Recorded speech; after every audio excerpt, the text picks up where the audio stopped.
Hi friends, Shanmugam Bharani சீரியலில் ஒரு அட்டகாசமான ப்ரோமோ பற்றி பார்க்கலாம் வாங்க. அதுக்கு முன்னாடி நம்ம சேனலை சப்ஸ்கிரைப் பண்ணாதவங்க கீழே இருக்கிற சப்ஸ்கிரைப் பட்டனை கிளிக் பண்ணிவிட்டு பக்கத்தில் இருக்கிற பெல் பட்டனையும் கிளிக் பண்ணிடுங்க. சரி வாங்க வீடியோக்குள்ளே போகலாம்.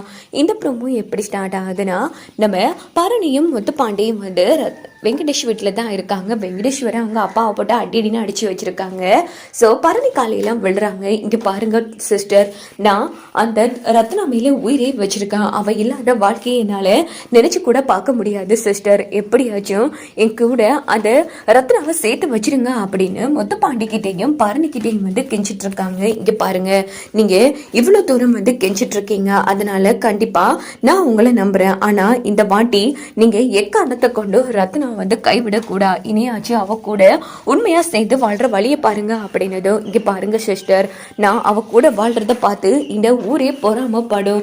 ஏன்னா நான் அவளை உண்மையா காதலிக்கிறேன். ஆனா அதை தான் அவ புரிஞ்சிக்கவே மாட்டேங்கிறா. அப்படி நான் என்ன தப்பு பண்ண சிஸ்டர்? அந்த பதவிக்கு மட்டும் ஆசைப்பட்டேன், மற்றபடி நான் இப்போ திருந்திட்டேன், என்ன நம்புங்க அப்படின்னு போதும்.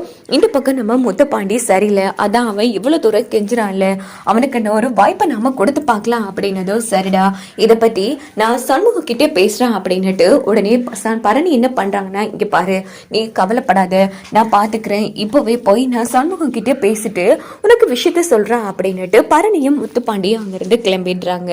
இந்த பக்கம் நம்ம வெங்கடேஷ் வந்து ரொம்ப வில்லத்தனமா வந்து சிரிச்சிட்டு இருக்காங்க. ஏ ரத்னா, இன்னைக்கு உன் கதை முடிச்சுது, இனிதான் இந்த வெங்கடேஷோட ஆட்டத்தை பார்க்க போறா அப்படின்னதும், வெங்கடேஷோட அம்மா அப்பா அந்த இடத்துல திருந்தின மாதிரி தான் காமிக்கிறாங்க. அவங்க ஒரு பக்கம் செம்மையா அந்த இடத்துல பயந்து போய் நின்றுட்டு இருக்காங்க. இந்த பக்கம் பார்த்தோம்னா நேரா நம்ம பரணியும் முத்துப்பாண்டியும் வீட்டுக்கு வந்துடுறாங்க. டேய் இங்க பாரு, நான் இப்போ வெங்கடேஷ் தான் போய் பார்த்துட்டு வரேன்டா, அங்க என்ன நடந்துச்சு தெரியுமா அப்படின்னு நடந்த எல்லா விஷயத்தையும் சொன்னதும் ரத்னா அதிர்ச்சியாராங்க. இங்க பாரு, அவனுக்கும் இந்த வீட்டுக்கும் எந்த சம்மந்தமும் இல்லைன்னு ஆயிடுச்சு, எதுக்காக நீ தேவையில்லாம அவனெல்லாம் போய் பார்த்துட்டு வர அப்படின்னு ரத்னா வந்து சத்தம் போடுறாங்க. ஏய், நான் சொல்றதை கேளுடி, உன் வாழ்க்கை நல்லா இருக்கணும்னு தான் நான் எந்த பாடுபட்டு இருக்கேன்.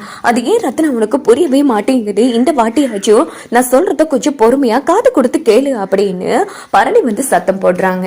இங்க பாரு சண்முகம், அவன் தன்னோட சொந்த அப்பாவே கை நட்டியா அடிச்சிருக்காண்டா, ரத்னா மேல உயிரே வச்சிருக்காண்டா, அவனுக்கு ஒரு வாய்ப்பு கொடுக்க சொல்றான். கண்டிப்பா தான் ரத்னாவை நல்லபடியா பார்த்து பண்ணு, அவனுக்கு ஒரு வாய்ப்பு கேட்கிறான். தயவு பண்ணி அவன் கேட்கிற வாய்ப்பை கொடுத்து பார்க்கலாம் சண்முகம், பாவண்டா அவன் ரொம்ப கஷ்டமா போச்சு அப்படின்னதோ, ஆமா ஆமா சகல அப்படின்னு முத்துப்பாண்டி வெங்கடேஷ்க்கு சார்பா பேசிட்டு இருக்காங்க. ஐயோ, ஏன் உங்களுக்கு புரியவே மாட்டேங்குது அப்படின்னதும் இந்த பக்கம் சண்முகம், அதெல்லாம் சரிப்பட்டு வராதுல, இதுக்கு பின்னாடி ஏதோ ஒரு சூழ்ச்சி இருக்கு, அவன் திட்டம் போடுதான் இப்படி பண்றான் அப்படின்னு போது, டே ஏண்டா இப்படி எல்லாரையும் தப்பான கண்ணோட்டத்திலே பார்த்துட்டு இருக்கேன். இங்க பாரு, புரியாம பேசாத. இங்க பாரு, முத்துப்பாண்டி கெட்டவனா இருந்ததை விடையா வெங்கடேஷ் இருந்துட்டான். முத்துப்பாண்டி என்னெல்லாம் பண்ணா, ஆனா இந்த அளவுக்கு தெரிஞ்சிருக்கானா அதுக்கு யாருடா காரணம்? இசக்கி தானே. இப்ப நாமளும் நம்பிட்டோம்ல.